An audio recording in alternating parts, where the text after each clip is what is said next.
I would say she's very unstable at the moment. The phone went off, I picked it up, and it just says, make sure my kids are well looked after. Please call Mum and Dad. I'd just like to know where you are and if you're safe. This is kind of a hard phone conversation for us. And we just don't know which way to go except to just come straight out and ask. We have a copy of a registration of order of adoption, adopting our brother to be known as Stephen.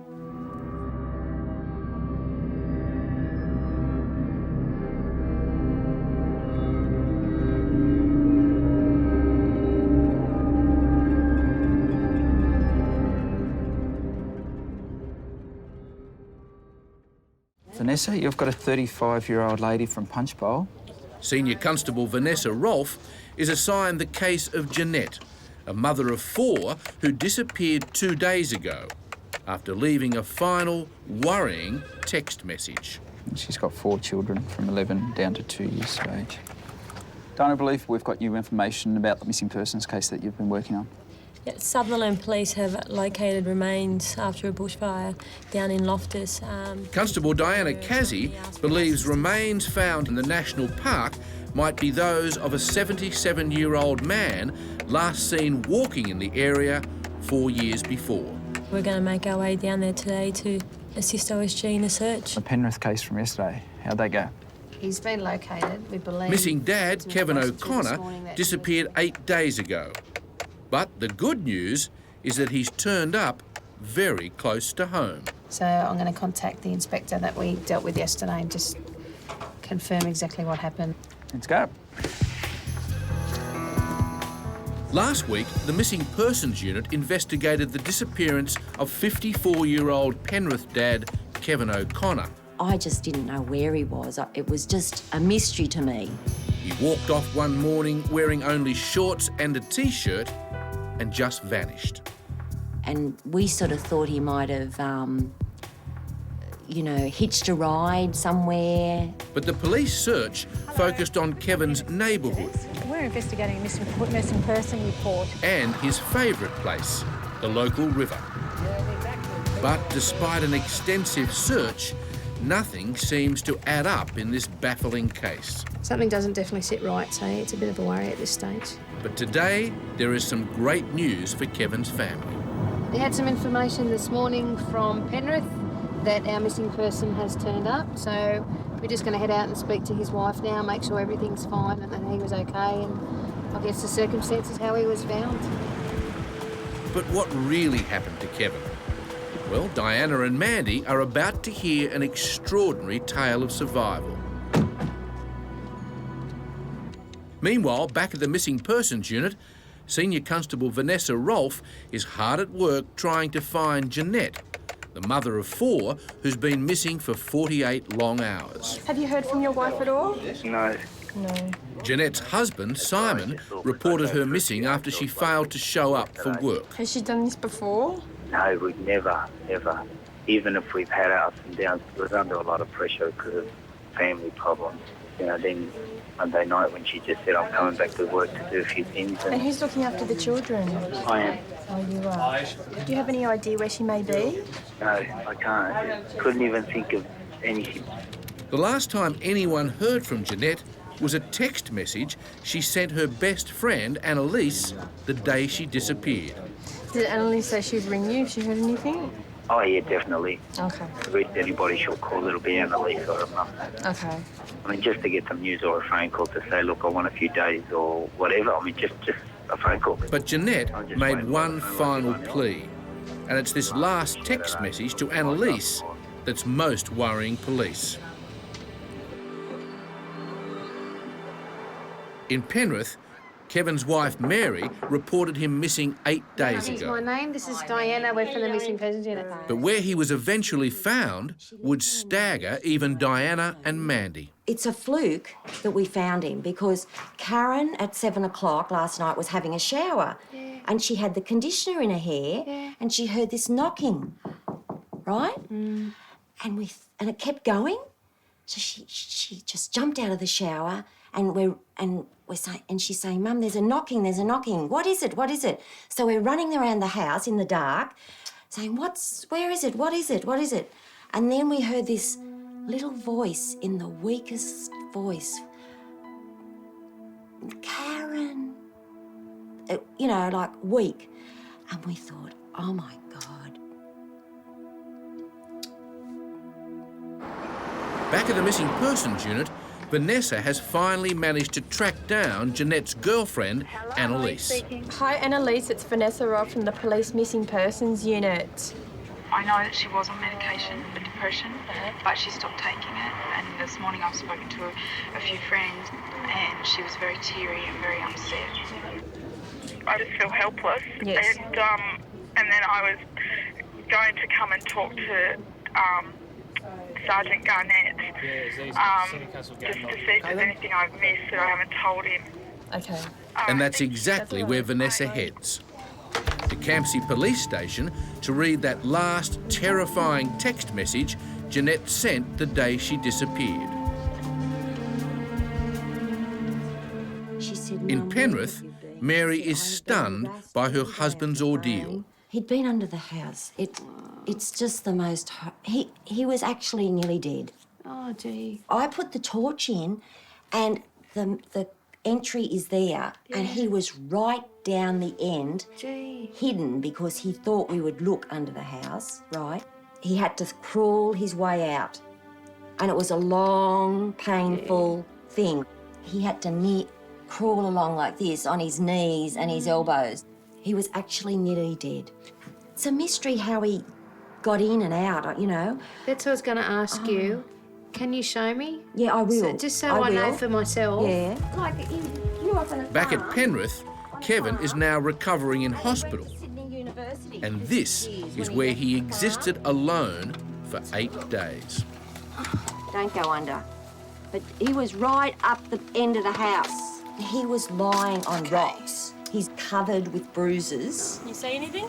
No, there's a lot of brick pillars, so it's hard to sort of see. Amazingly, Kevin survived for over a week hiding here, in the dark, without food or water. It looks like that could be bedding up there, actually. It's quite clear, though. As you said, there's a clear path from here, but too many cobwebs for me. Across town, as Vanessa drives to the police station, she knows that time may be running out for Jeanette. Annalise, Jeanette's best friend, will be meeting us out there. Hopefully she'll shed some light on the investigation. And her best friend, Annalise, also knows there's no time to lose. I think some people underestimate her. She's a very strong woman. She's got the guts to do something, like to go somewhere or to drive somewhere, so I would say she's very unstable at the moment. And that's very apparent from the last distressing message Jeanette sent to Annalise. By the time I read it, showed my husband and dialed the number, her phone was off. So Vanessa needs to know immediately if Jeanette is capable of acting on the threat she made in her final message.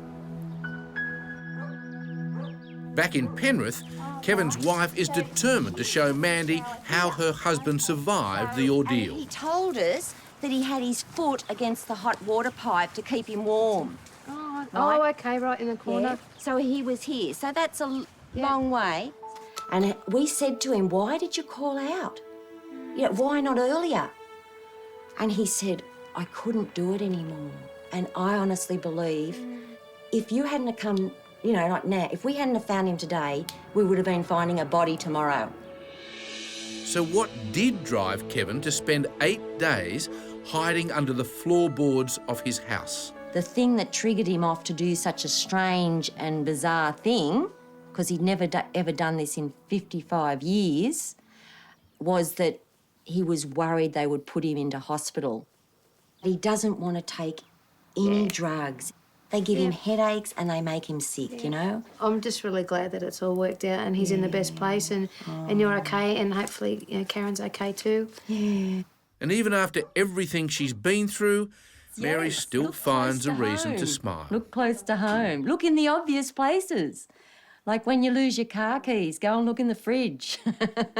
It's a happy ending and case closed on Kevin O'Connor, but not before police give Mary a useful tip of their own. Think about putting a lock maybe under there. Yes. Just for your own peace of mind, you know. Yes, exactly. Not saying it's going to happen again, but like for your own peace of mind, then you know you Yes. can't sort of get under there. And Yes, okay. you take it All easy. right, thank Okay. you very Okay, much. nice meeting you. Okay, See you all later. right then, bye-bye. Meanwhile, back at Campsie, Annalise paints a picture of a friend in desperate need of support. She's talked about hurting herself before. On a few occasions she's talked about that. And she's asked me to promise her to look after the children. And I said to her that you can't ask me that because it's not fair. I've got no say of your children, you know. But in her final cry for help, that's exactly what Jeanette asked Annalise to do. The phone went off, I picked it up, and it just says, make sure my kids are well looked after. Across town, Constable Diana Casey is travelling south to begin work on her new case. The identification of human bones unearthed after a recent bushfire. Well, we're currently on our way to the site where crime scene are, and Sutherland Police, a few detectives and the OSG personnel who are searching the area, and they're going to brief us on what's happening and what's been happening the last few days with the search. The search site is in the Royal National Park near Sutherland, New South Paul, how Wales. you going? How you going? Diana from the Paul Missing Johnson. Persons Hey, Unit. Diane. Glad to Nice to meet meet you. Yeah. So what have you actually found? Last week on Thursday evening, there was a little fire in this area of bushland over here. Oh, okay. And while the National Park Service was in fighting that fire, they located some remains. Oil working from the back of the vehicle. Firefighter Peter Young was first on the scene and discovered the bones. Approximately 2 or 3 metres in front of me, there was this object. And during the course of the night, more and more objects of interest were found. Okay. But that was the first item we found, and it wasn't immediately obvious that it was a human remain, but turned out to be. Diana suspects the remains could be linked to a missing persons case of a 77-year-old man last seen walking through here 4 years ago. So do you believe you know who it is, or...? At this stage, we have indications, Okay. but we can't be certain at this stage. It's probably one of our missing persons. At this stage, it looks like it possibly, yes. Yeah. Back at Campsie Police Station, for Annalise, reading that final text message from Jeanette is heartbreaking. I love you. Please make sure my kids are well looked after, and it's just got a little picture of somebody crying.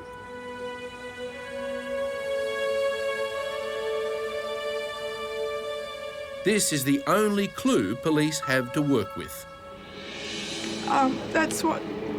It scared me straight away. Just going, oh God, you know. Because I've asked her to promise me that if she was going to hurt herself, that she would tell me so I could help her. But with Jeanette's mobile turned off, police have no way of tracing her and no way to help her. Yeah, the local police have checked all the local hospitals around. And with no sign of Jeanette at local hospitals, her friend Annalise fears the worst. Just don't know where she could be.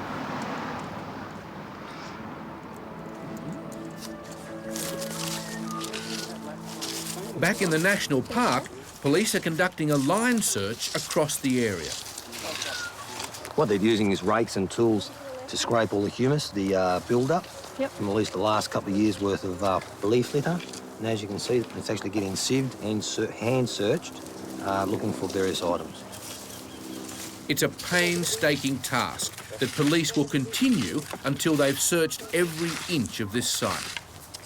It is a stick, but it did look like part of a bone. Yeah, it does. It looks like one of these bones. But, Anthropologist Dr Denise Donlan has arrived to identify the remains. But it does look like a radius or an ulna. It's now her job to cross-match the bones against Diana's missing persons file.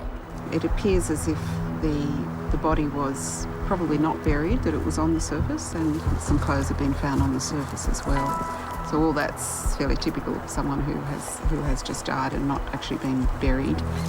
Diana's hope is that a result will bring closure for a family after 4 long years. At Campsie Police Station, there's finally been a breakthrough in the case of missing mother of 4, Jeanette.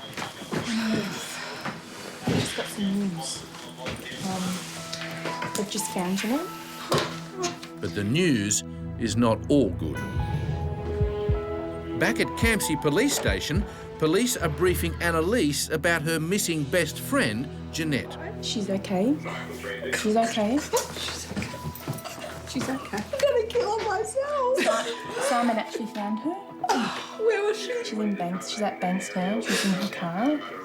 She is not well. And she's at the moment being transported to Bankstown Hospital. Yeah. And she will be assessed there. Oh, thank God.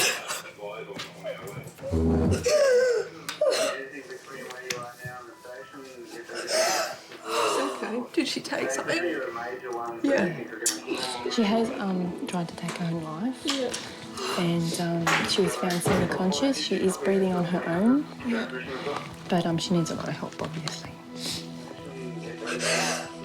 Jeanette is alive, Oh, thank but it'll be some time before she's out of danger. God. Back at the search site, Dr. Donlan has made a breakthrough. 2 of the bones are quite interesting in that they're the thigh bones or the femurs, and they've both got metal attachments to them. That is, they've had hip replacements. Diana's files show that her missing person, who disappeared here 4 years ago, also had a hip replacement. That's wonderful in terms of identification because there are markers on those metal hip replacements. It's a bit of humerus. So every item and their serial numbers are now photographed and their locations fixed by a GPS reading so that police can mark it as evidence for the coronial inquiry.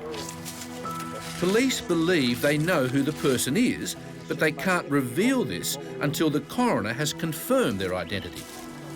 I guess you guys are looking at obtaining medical records and maybe that being a form of identification. Yeah, all the evidence that we can gather here, plus medical evidence from the family, will assist us in making that positive identification, and of course will assist the family in getting some closure to their loved one. The final step in resolving this case is to compare the remains collected here against X-rays and medical records of Diana's missing person. It's been a good find today with the OSG personnel and hopefully for a positive identification in the next couple of days when we head to the coroner's court for the identification stage.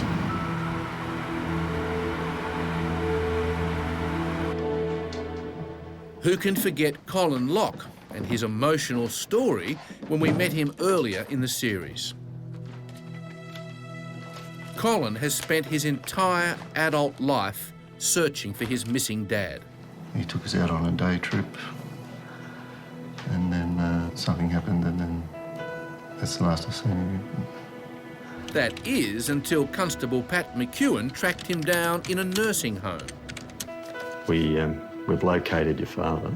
It certainly was not the happy ending Colin had hoped for. He doesn't wish for any family members to know his location. So he made a heartfelt plea to his father.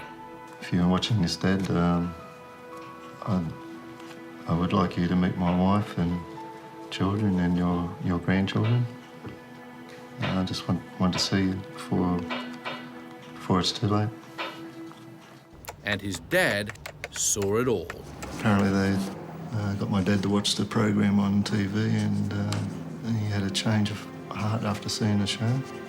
And I'm finally going to meet my dad after 40-odd years.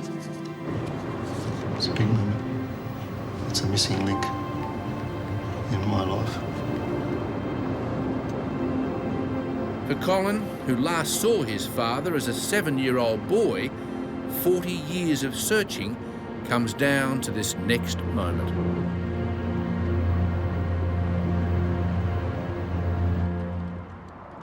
Back at Campsie, Vanessa and Gary begin examining Jeanette's car, in which she was found slumped at the wheel after trying to take her own life. Jeanette is stable at the moment. It is a shame that she was in her car for quite some time. We are very lucky that someone did find her just in time, but I do stress, I suppose, the moral of the story is that if you do see something out of the ordinary, if someone doesn't look well, whether it be a child or an animal or an adult, that you do something about it and do ring police. Jeanette is now recovering in intensive care. We can just hope for the best and she recovers, and she's definitely in the right place at the moment. 3 hours later, Colin Locke returns from his first meeting with his father in 40 years. And his smile says it all. I can't really express what I feel. I am extremely happy. His eyes and mine are exactly the same, facial features. We were talking about the types of food we like, pickles and corned beef. Colin's dad refused to appear on camera, but at last he's a part of his son's life. I'm just trying to organise him to meet his grandchildren and great-grandchildren. And my thanks to Pat and the Missing Persons Unit. Couldn't be happier. Okay, morning everyone. Overnight, 23 people have been reported missing. Gary, you have a 15-year-old female And teenagers feature again. who went missing yesterday after finishing her shift at McDonald's at Richmond. 15-year-old Natasha Hughes was last seen leaving work 19 hours ago. She failed to catch her train and no one has seen her since. Out of character for her. And Darren, you've got an update on the Veronica Green case. Indeed, I've spoken with Senior Constable Nugent in Victoria. Veronica Green has been missing for over 30 years. In the hunt for their mum, Jackie and Penny discovered that she'd also adopted out a baby boy before they were born. If they find him, chances are they might also find their mum. They're expecting to receive some news today in the post about that. And I believe, Diane, you have an update on the bones in the National Park. We completed the search yesterday. The detectives have organised to take all the remains to Glebe. Today, there'll be a coronial inquest to determine once and for all if the bones belong to an elderly man who went missing in the area 4 years ago. The remains are being taken back to Glebe. The coroner will make a determination whether or not the bones that were located are actually our missing person. Show time again, so Mandy and I are going to head out to the show today. The thought might bring a smile to their faces now, but Children's Day at the show can be a nightmare for police. Thank you, have a good day. Thank you. Thank you, sir. Last week, the ashes of a bushfire gave up their secrets. I think that's... Police uncovered human bones in the Royal National Park, south of Sydney. It's a good find, eh?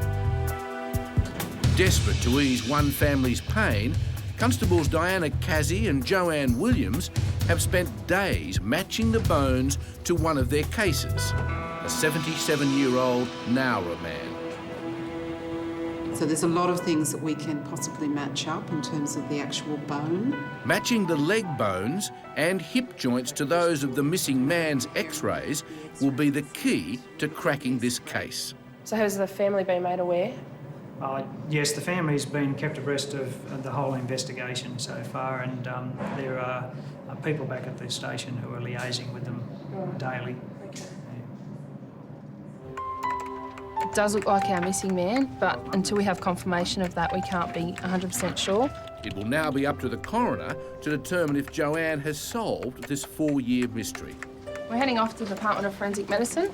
They're going to compare the x-rays of the remains to the x-rays of our missing man, and we're going to see if it's the same person. A match will mean the family can finally lay their loved one to rest. But sadly for the family of 15-year-old Natasha Hughes, the ordeal is just beginning. Hello. Yeah, Gary Bailey, Missing Persons Unit. How are you going? Good, thank you. Have you heard anything from your daughter yet? No. Mum Tanya has no idea where Natasha is or why she ran off. She's a very easy girl to get along with. Happy, yeah. She loved to make people laugh. No idea. Just got no idea at all.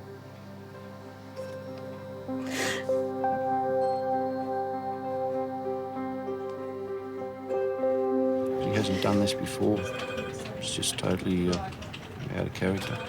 Being a dad himself, Gary knows the danger teenage girls can get into. At the Department of Forensic Medicine, it's the final stage in a long investigation. Now I've got the antemortem X-rays. Anthropologist Dr. Denise Donlan has now compared the X-rays of the bones against those of the 77-year-old missing person. We can see the bone cut here and here. Both sets of X-rays show broken bones, and both show the key identifier, a matching bone graft. This extra piece of bone here is what they call an allograft, which is a piece of bone which has been grafted on to this man's bone. It didn't actually belong to him, but it's grafted on. And again, that's very similar in size and shape. It's excellent, isn't it? We've got a break here which matches here, this main shaft here. And you can see that here. And this is where it was freshly broken here, but it's healed here. Also, if you look at these metal cables holding the whole structure together. Is this one of... This may just be Joanna's 77-year-old missing person. I see, that's... Yes, I am satisfied looking at the X-rays and the similarities, the areas of congruence that it is our missing man.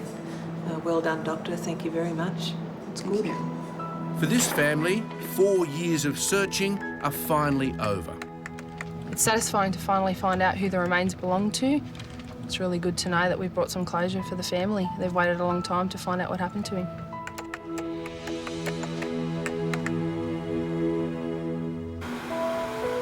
Meanwhile, across town, Gary and Darren are still hot on the trail of missing 15-year-old Natasha. We're going to go up to Windsor Police Station and print some posters off of this girl. Gary needs to know immediately if local Windsor police have uncovered any new leads. That was tasked with canvassing the area. She was last sighted. Have conducted that this morning. No sightings at this stage. It's 21 hours since she disappeared and there's still no word.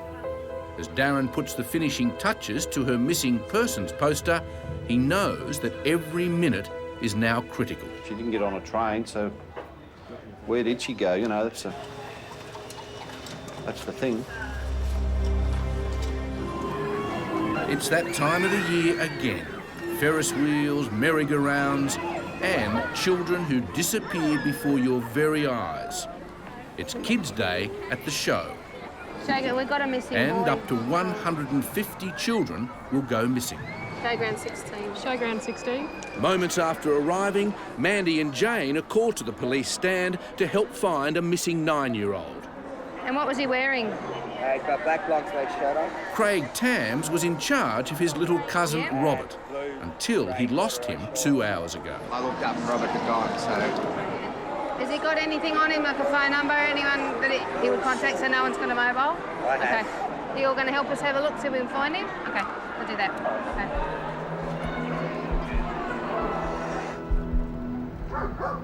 Over near Richmond, Gary and Darren are on their way to update the worried parents of missing 15-year-old Natasha Hughes. Well, what we've done with printed up these posters, if you just want to have a look at those. All parents love looking at photos of their children, but not like this. And the normal practice would be she would get on the train there at Richmond and Actually, get out. this was the first trial for her. She wanted to catch a train. She wanted to catch a bus from here and then catch a train from Windsor. But Natasha never caught her train. Once the young schoolgirl finished her shift at work, no one saw her again. What time would you sort of expect her to come home? She should have been home about 6:30. And when did alarm bells start ringing with you? When I got home at 7. We have this quite often where people will say, oh, look, they would never do this, they would never do it, it wouldn't happen. But Darren's instincts tell him the problem may be a lot closer to home. We're separated at the moment. When we thought we might have to sell the house, and she got upset because she didn't want to move from this area. Parents, Tanya and Jeff, decided to sell the family home just this week. That may be playing on her mind then. Yeah, but we can't see Tasha not coming back. You saying that at the moment she may be feeling unsure as to where she's going to be. She may just need some space to herself. While Darren's words go some way to alleviating the pain, Tanya knows they won't bring her daughter back. Back at the show, Jane and Mandy decide to split up Go for a look around that way. to double their chances of finding 9-year-old Robert. Moments later, Mandy is handed a missing boy, What's your name? but it's not Robert. What's your name? Can I just have a look and see if you got your name, your phone number? Did Mum write your phone number on your arm? You got a phone number? You got a name? You haven't got your phone number. Where's your phone number? Because he's only 4, Alfred's mum and dad should have written his phone number somewhere on his body. You lost 2. Yeah, copy that. Mandy's now missing 2 people, 1 child and a parent. So far, it's turning into another typical day at the show for police. Out at Windsor, Natasha's parents are still dealing with their daughter's disappearance. Got any illnesses or anything that... No. At this stage, obviously, of course you're concerned, but try not to panic too much. Police will see thousands of parents in this same situation every year. There are a lot of similar instances to what you guys are going through right now. Okay. Hope we come up with some good news for you. Keep doing the rounds with the friends and that as well, because as I said, sometimes they'll tell you, no, they're not here, and they're right alongside them, but later on their consciences will get to their friends and they'll go, oh, look, she is here, or I have seen her. Okay. And they'll end up telling you that. Thank you. Okay, thanks very much. If you're watching, Bobby, can you just please call Mum and Dad? I'd just like to know where you are and if you're safe. If you don't want to contact us, just contact one of your girlfriends. That's okay too. But we just really need to know where you are. And we love you very much. Back at the show, Mandy's still cuddling little lost Alfred, who's now very scared. Yeah, Radio, we've come across another little lost boy. Can I just put over a description, please? 4 years old. His name is Alfred. He's wearing black joggers, black shorts. So we're currently looking for 1, and we have 1. Hang on a sec. Is he with you? Who's this? Then, just as it looks like Alfred will become a guest of the police creche, his dad turns up. Okay. No worries. Showground portable 20. Sometimes it seems like a thankless job, Jack. but for Mandy, it's a labour of Where were love. you last standing with Mum? Just here? We go and have a look? Okay. We'll just walk around first, okay? To see if we can find her. Back in Richmond, Darren and Gary are about to question Natasha's boss. I'm going in here to see the manager. He was the last person that sighted Natasha yesterday. She finished work here about 4:30, and no one's seen her since, so we'll just go in and see the manager and see what he's got to say. 24 hours after Natasha disappeared, her boss is the only lead they have. Meanwhile, back at the show, Craig feels like he's been hit by a sledgehammer. Yeah, did he just wander around? Or? It's been 3 hours and there's still no sign of 9-year-old Robert.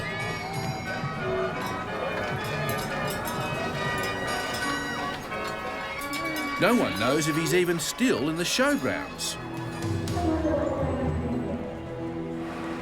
Back at Richmond, Gary's had a breakthrough.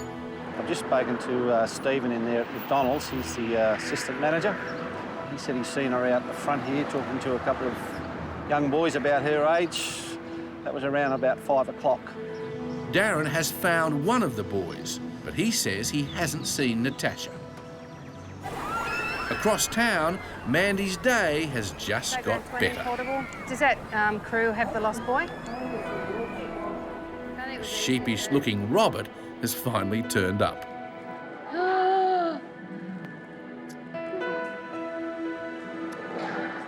Can I see what you look like? Now I know what you look like. He promised me that if you get split up again, you come straight here.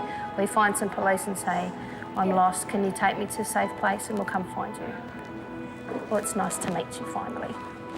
Enjoy the rest of the show. The shock of losing Enjoy the Robert rest of it. is yet to fully hit Craig. You'll, in about half an hour it'll hit you and you'll feel really, where are they? But that's normal, that's fine. Everyone gets like that.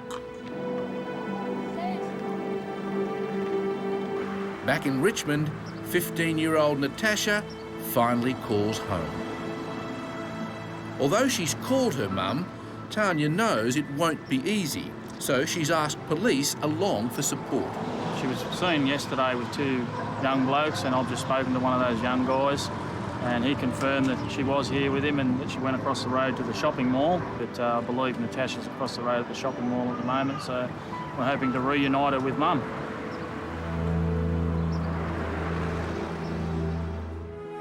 Down at Richmond Mall, Gary finally makes contact with Natasha.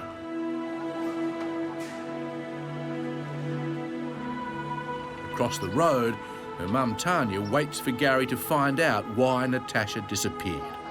You what? I sent her a message last night. I don't know if she got it or not, but... You sent her a message? Yeah, I sent her. She hasn't heard from her since yesterday morning when you went to work. You know, the police have been looking for her all day yesterday, last night. Today we've run around everywhere looking for you. People care about you.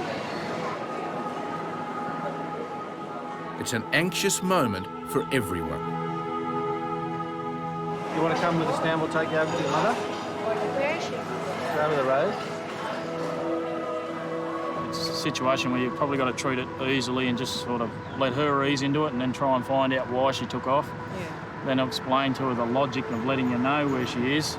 And the logic of not staying out all night long where she could come to some harm. Who are these two boys you've been with? Two boys? Yeah, you were with two boys last night and you were with them again today. They own this car over here in the car park.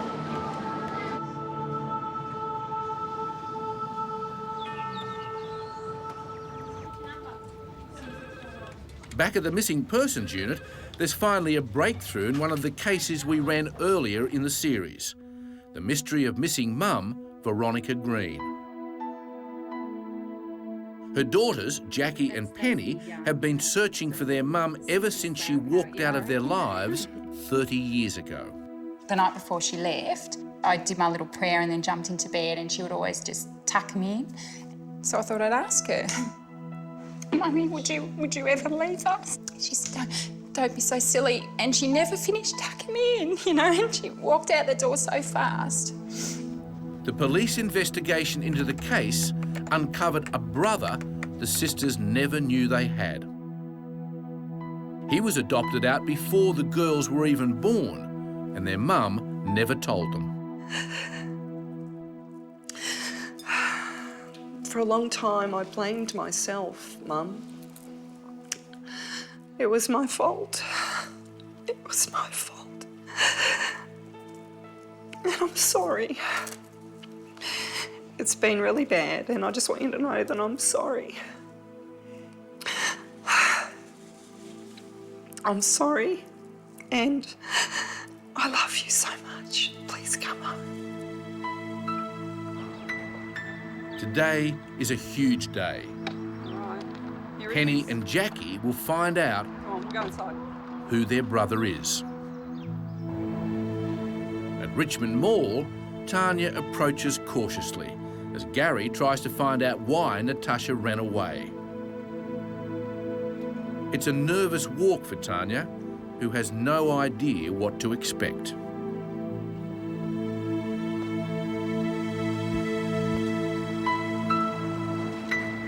She's just been having a lot of trouble at home. Arguments and all sorts of things, you know, between the mother and father. Usually it's when they start like this and it gets that bad, you know, they're sort of crying out for help and they'll just continually keep doing it, you know. But I do think she needs some counselling, you know. She's very unhappy with her. Mother and daughter are reunited. but it's a very uneasy truce.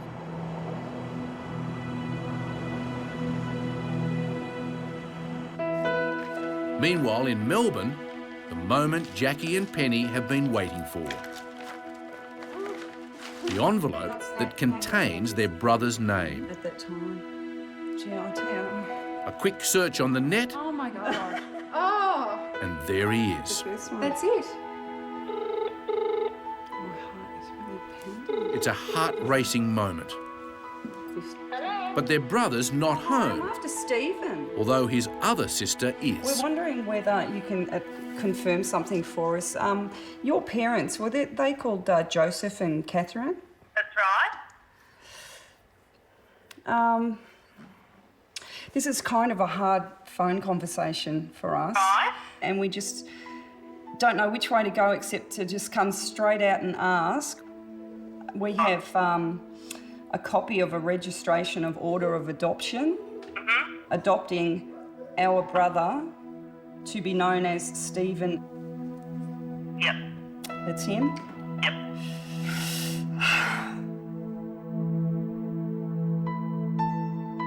They've just found their brother, Stephen. He's our full brother. And he's... Full brother? Same parents? Same parents, yeah. Oh. Yeah. Gee, I hope he takes this okay. Well, we'll find out, won't we, one way or another? It's Well, a my life-changing sister moment. sitting next to me is, how tall are you, Jack? But will Stephen ring? And will their mum be watching this? I just need some closure on this, Mum. I'm never, ever going to stop looking for you. We really love you, and I know you really didn't think we did, and that's why you went. But I know you didn't really want to leave us children. And, you know, it's 30 years now. It's time to come home. It's time to make peace. Let's just forget what's happened and let's, you know, enjoy what we've got left together and meet your grandchildren.